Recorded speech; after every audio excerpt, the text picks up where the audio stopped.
Have you ever felt wounded deeply by just one small comment? Maybe an old friend said you post too much online, or a coworker laughed and told you to be quiet for once, or perhaps someone left a comment that kept echoing in your mind all day, making you wonder, did I go too far? Should I tone myself down? I used to live like that. Constantly adjusting, constantly scanning the room for approval, until I could no longer tell where they ended and I began.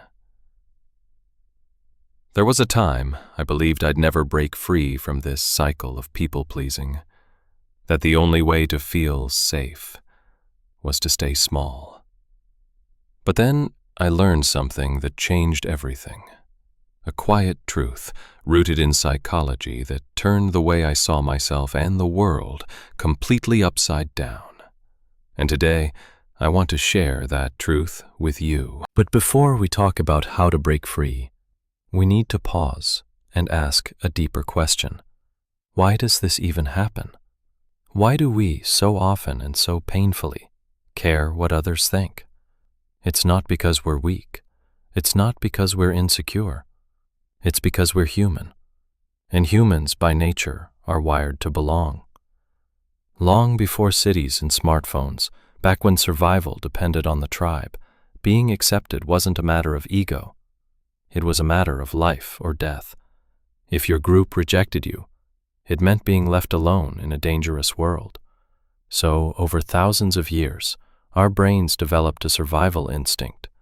Stay close, fit in, be accepted. That instinct is still with us today. Only now, instead of lions and wild forests, we face crowded offices, judgmental classmates, and strangers on the internet. But our nervous system doesn't know the difference. It still reacts to social rejection as if it's life-threatening. Your heart races, your stomach twists, you replay conversations over and over in your head. It's not overreacting, it's ancestral memory, trying to keep you safe. And it starts early. Even as children, we begin to shape our sense of self through the reflections of others. A toddler learns which behaviors get smiles and which ones bring silence.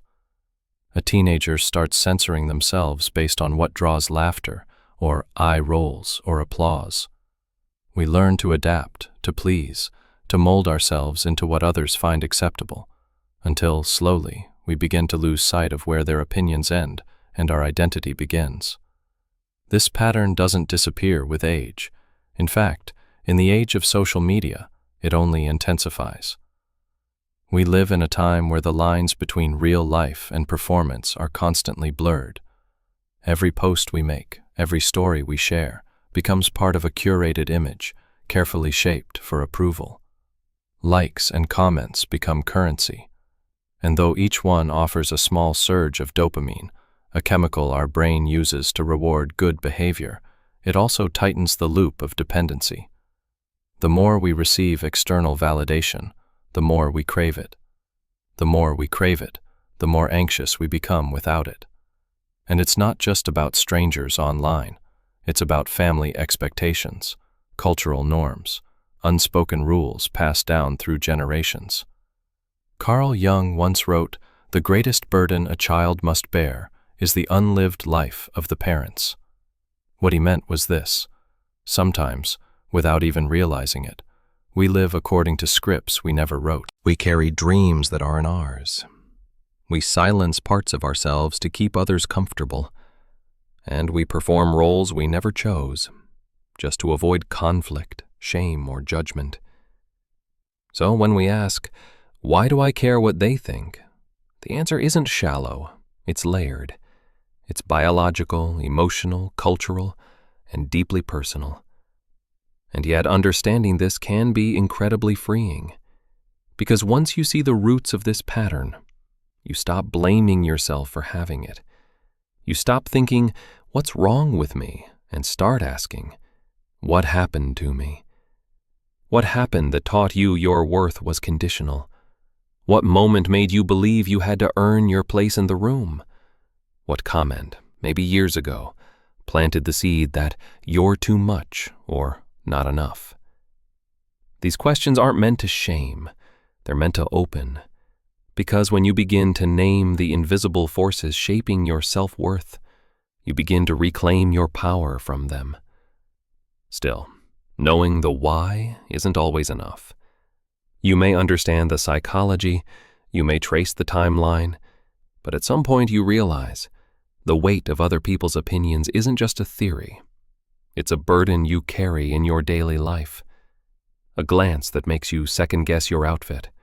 A comment that makes you delete a photo. A silence that feels louder than any insult. And when that happens again and again, it chips away at you. Not all at once, but little by little. Until one day you find yourself hesitating before you speak, or not speaking at all. You feel yourself fading, not because you want to disappear, but because you're tired of being seen the wrong way. That's the real cost of caring too much.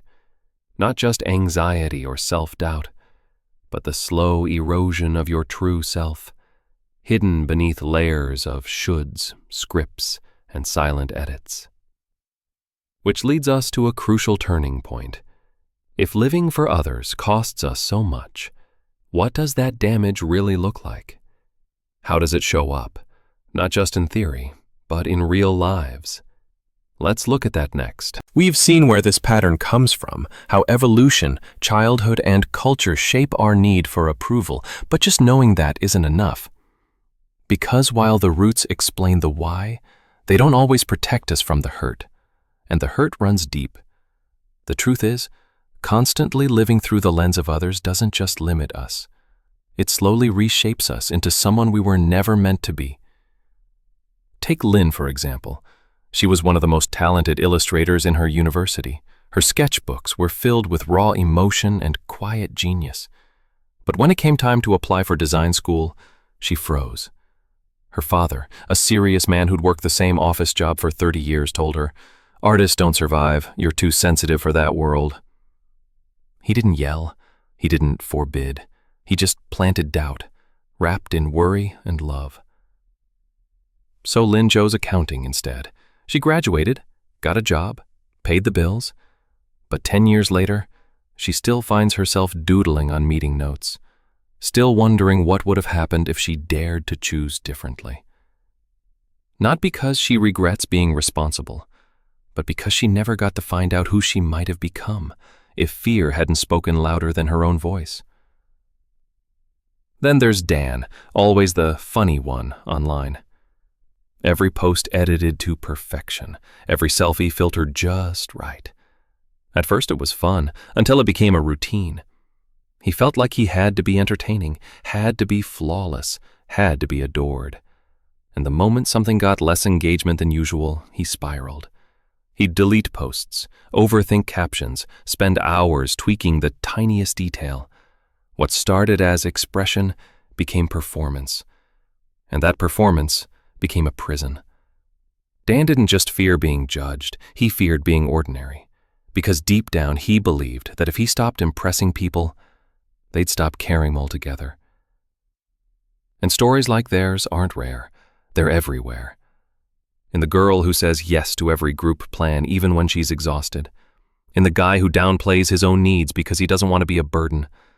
In the countless people who type a message, read it 10 times, then delete it entirely just to avoid the risk of being misunderstood. These aren't just habits, they're signs.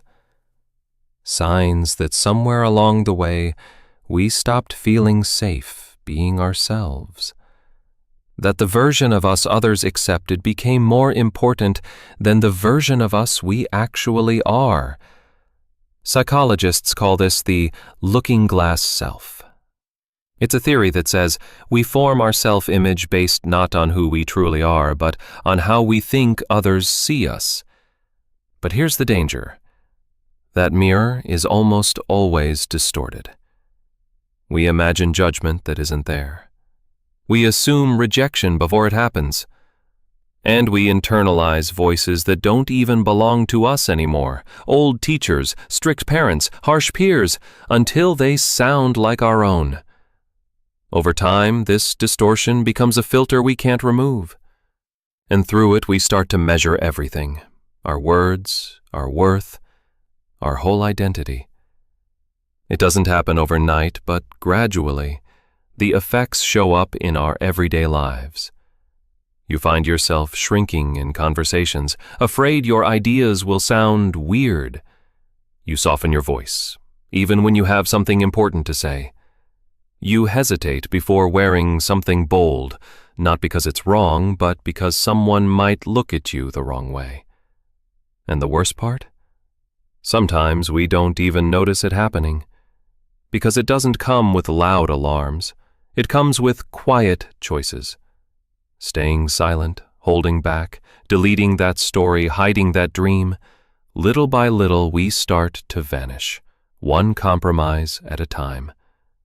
And that's the real damage. Not that we lose opportunities, but that we lose ourselves. Because when you live through the eyes of others, you never really get to see yourself. You become a reflection of what's expected, instead of a revelation of what's possible. So if you've ever felt invisible even when surrounded by people, or exhausted even after doing everything right, you're not alone. You're just tired of wearing masks, and maybe now is the time to start taking them off. Slowly, gently, but bravely. Because freedom doesn't begin with a grand gesture.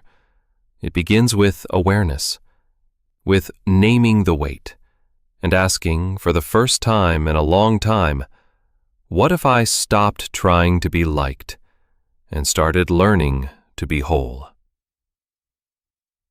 In the next part, we'll explore exactly how to do that, not with vague motivation, but with real, grounded tools from psychology you can start using today. So now that we've seen how much we lose by living through the eyes of others, the real question becomes, how do we begin to reclaim ourselves?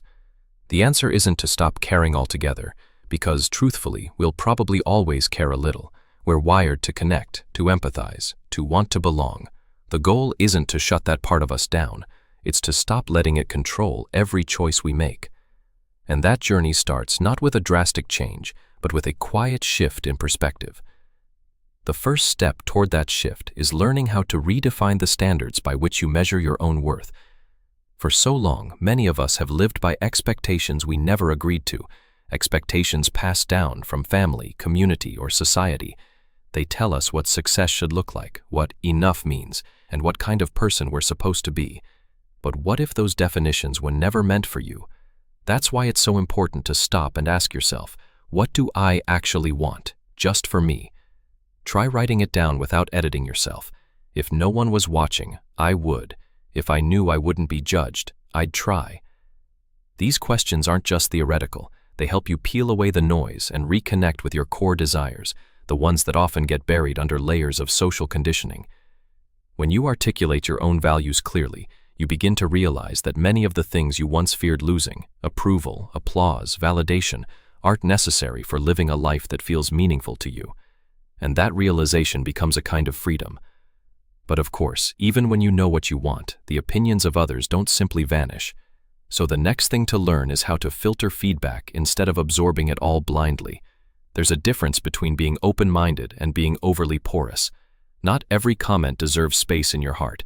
So when someone critiques you, instead of immediately taking it as truth, pause and ask yourself, does this person actually care about me? Do they really understand the situation I'm in? Are they speaking from love and clarity, or from their own fears, wounds, or projections? You'll begin to notice something. Many criticisms are not really about you. They're reflections of someone else's limitations. People say, you're being unrealistic, because they never let themselves dream. They say, that's too risky, because they were taught to be afraid. When you create this mental filter, you protect your energy from being hijacked by every stray opinion. You become grounded, not in defensiveness, but in discernment. And that's what allows you to stay open without losing your center. Alongside that filter, it also helps to practice what Carl Jung and many other thinkers described as psychological detachment. This doesn't mean becoming numb or emotionally distant. It means cultivating the ability to observe yourself, your thoughts, your reactions, your fears from a little distance. You become both the experiencer and the witness. Imagine being a gentle observer of your own behavior. You notice when you're about to silence yourself in a conversation. You catch the moment you hesitate to post something online, not because it's wrong, but because you fear how it'll be perceived. You recognize the small automatic habits, over-explaining, people-pleasing, hiding your quirks, not with judgment, but with curiosity. This awareness alone creates choice, and choice is what transforms reaction into freedom. To take this even further, you can start intentionally doing one small act each day that honors your truth without seeking approval. That might mean wearing something bold just because it feels like you, or saying no without an apology, or sharing an idea that feels honest, even if it's unpopular. It doesn't need to be dramatic. What matters is that you chose it for you. Afterward, take a moment to reflect. Write down how it felt. Were you anxious, empowered, free? Over time, these little moments stack up. They teach your nervous system something new, that you can be seen and still be safe, that you can be yourself and still be loved. Eventually, you begin to notice something powerful, that the more you express your true self, the less fragile you become around other people's judgment. You stop needing to control how you're perceived. Because you've built something more solid than perception, self-trust. And it's from that self-trust that real peace grows. Not a loud, flashy confidence, but a steady, grounded knowing that you don't have to perform to be worthy. So now imagine this. What if, for just one day, you lived like no one was watching? What would you say, wear, post, or do? Not to prove anything, just to feel the air on your skin without the weight of performance. Let's try that together, starting now. So here we are. After all the theory, the psychology, the reflection, standing face to face with a simple, almost childlike question. What would happen if you stopped adjusting yourself for the gaze of others just for one day? Imagine this. You wake up tomorrow and decide that for the next 24 hours you won't shape-shift. You won't dilute your laughter because it's too loud. You won't overthink that text message or delete your story because it didn't get enough views. You won't rehearse your personality like a performance for someone else's comfort. Instead, you'll speak a little more honestly. You'll dress for yourself, not for their approval. You'll allow silence when it's real. You'll allow presence when it's rare. You won't do it to prove anything. You'll do it because you've spent too long asking permission to be yourself. This isn't a grand rebellion. It's a gentle return. A quiet decision to come back to the parts of you that used to feel safe in your own skin, before the world taught you to be afraid of your own edges. And yes, at first, it might feel strange, like walking barefoot after wearing tight shoes for too long. You'll feel the ground differently. You'll notice every step. But with each choice, you'll begin to loosen the knots, the ones tied by every comment that made you shrink, the ones held in place by years of trying to be reasonable, likable, safe. And maybe, just maybe, you'll start to remember who you were before you began editing yourself. Because the truth is, most of us aren't trying to be fake. We're just trying to be accepted. We soften our edges to fit into rooms that were never designed for our shape. We keep our real opinions quiet to avoid becoming too much or too different. We let fear do the talking and then wonder why our voice sounds so unfamiliar. But here's the beautiful, painful, liberating truth. No amount of shrinking will ever make the wrong people love you. And no amount of pretending will ever make you love the version of yourself you had to become just to be tolerated. You don't owe anyone the edited version of your joy. You don't need to apologize for the parts of you that feel too big, too bold, too emotional, too curious, because those are often the most alive parts of you. And what if the life you truly want isn't waiting for you to be better?